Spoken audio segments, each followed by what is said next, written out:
This channel does not promote any violent, harmful, or illegal activities. All content provided by this channel is meant for an educational purpose only. আরে কম দে কিন্তু খাঁটি দে। MDH Kashmiri লাল লঙ্কার গুঁড়ো।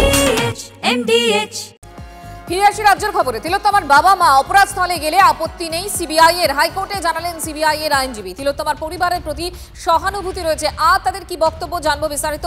টেলিফোনে রয়েছেন আমাদের প্রতিনিধি শ্রাবন্তী সাহা। শ্রাবন্তী, মূল মামলায় দোষী সাব্যস্ত হয়ে গেছে, 20 মাস হয়ে গেছে সেই ঘটনা, কিন্তু তারপরেও পরিবারের পক্ষ থেকে আইনজীবী আলাদা করে আর্জি করেন প্লেস অফ অকারেন্স অর্থাৎ ঘটনাস্থল, সেখানে তারা আলাদা করে পরিদর্শন করতে চান।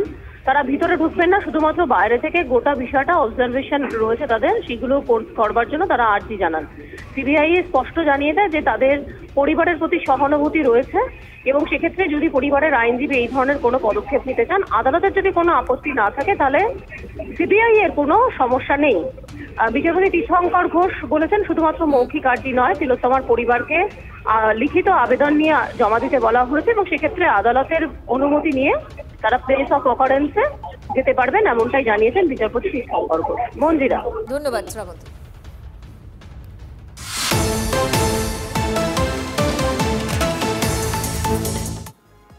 পরের খবর, বাংলাদেশি অভিযোগে রাজস্থানে আটকে রাজ্যের বাসিন্দারা।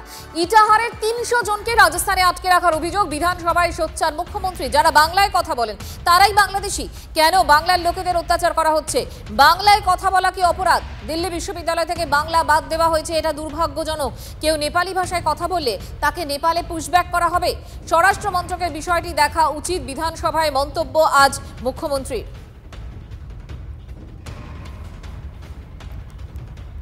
আরো একবার আপনাদের জানাই, বাংলাদেশি অভিযোগে রাজস্থানে আটকে এ রাজ্যের বাসিন্দারা। আরো একবার আজ সরব হয়েছেন মুখ্যমন্ত্রী মমতা বন্দ্যোপাধ্যায়। তার বক্তব্য, ইটাহারে 300 জনকে রাজস্থানে আটকে রাখা হয়েছে, এমনটাই অভিযোগ। আজ অভিযোগ করেছেন মুখ্যমন্ত্রী এবং সোচ্চার হয়েছেন তিনি। যারা বাংলায় কথা বলেন তারাই বাংলাদেশি। কেন বাংলার লোকেদের অত্যাচার করা হচ্ছে প্রশ্ন করেন মুখ্যমন্ত্রী।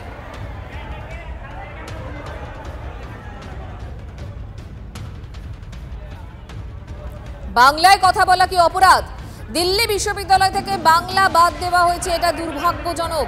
কেউ যদি নেপালি ভাষায় কথা বলে তাহলে তাকে কি নেপালে পুশব্যাক করা হবে? স্বরাষ্ট্র মন্ত্রকের বিষয়টি দেখা উচিত।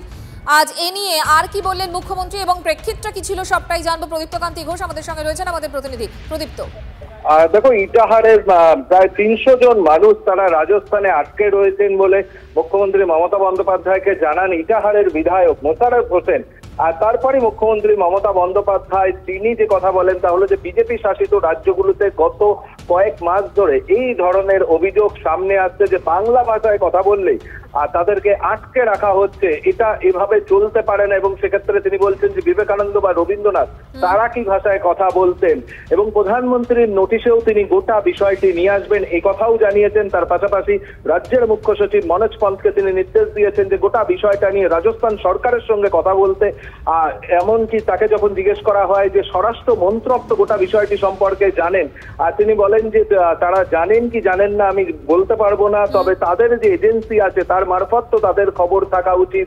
আর যে এইভাবে যারা বাংলায় কথা বলে অর্থাৎ বাংলার মানুষকে যেভাবে গোটা দেশের বিভিন্ন প্রান্তে হেনস্থা করা হচ্ছে তার বিরুদ্ধেই তিনি গর্জে উঠলেন এবং প্রয়োজনে প্রধানমন্ত্রীর সঙ্গেও তিনি কথা বলতে চান, এই কথাও তিনি জানাচ্ছেন। এবং ইটাহারের যে ঘটনা ঘটেছে তা নিয়ে ইতিমধ্যেই বিধায়ক মোশাররফ হোসেন তিনি রাজ্য পুলিশের ডিজির সঙ্গেও কথা বলেছেন। প্রদীপ্ত, ধন্যবাদ তোমাকে। 300-400 people are stuck up in a bhavani because they said you are Bangladeshi. They are not Bangladeshi. They belongs to West Bengal, they belongs to India, and they have shown their identity. But instead of showing the identity, the BJP ruled state are misbehaving with West Bengal people.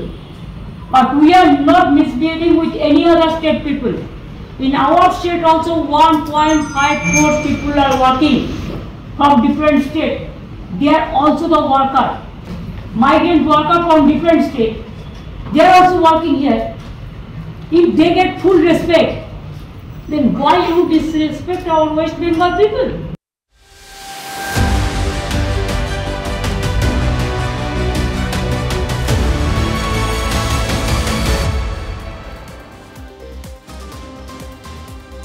কালীগঞ্জে উল্লাসের বোমায় রক্তাক্ত শৈশব। মোলান্দি গ্রামে বোমায় শিশুকন্যার মৃত্যুর ঘটনায় ধরপাকড় এখনো পর্যন্ত 4 জনকে গ্রেফতার করেছে কালীগঞ্জ থানার পুলিশ।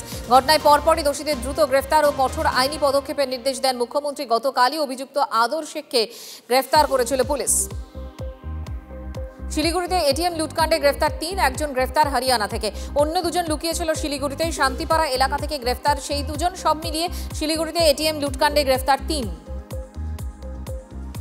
বিজেপি না করলে প্রাণে মারার হুমকি দেওয়ার অভিযোগ। 2টি আগ্নেয়াস্ত্র এবং 4 রাউন্ড গুলি সহ গ্রেফতার বিজেপির মণ্ডল সভাপতি সহ 2 জন।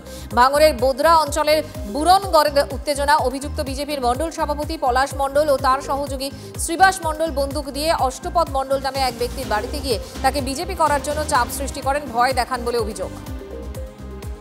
পূর্ব মেদিনীপুরে আরও শক্তি বাড়ালো তৃণমূলের। পাঁশকুড়ার বিজেপি থেকে তৃণমূলের শতাধিক কর্মী ও নেতৃত্ব যোগ দেন। পাঁশকুড়ার রঘুনাথবাড়ি প্রতাপপুর থেকে তৃণমূলে যোগ শতাধিক বিজেপি কর্মীর। তৃণমূল সাংগঠনিক জেলা সভাপতি সুজিত রায়ের হাত ধরে তৃণমূলে যোগ, যদিও এই যোগদানকে বিশেষ গুরুত্ব দিতে নারাজ গেরুয়া শিবির।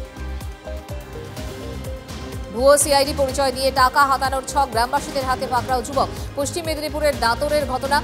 ভুয়ো আই কার্ড দেখিয়ে মামলা সংক্রান্ত বিষয় থাকলে তা মিটিয়ে দেওয়ার আশ্বাস দিয়ে 40,000 টাকা দাবি করে। সন্দেহ হওয়ায় এলাকাবাসী ঘিরে ধরে জিজ্ঞাসাবাদ করেন। সদুত্তর না পাওয়ায় তাকে পুলিশের হাতে তুলে দেওয়া হয়।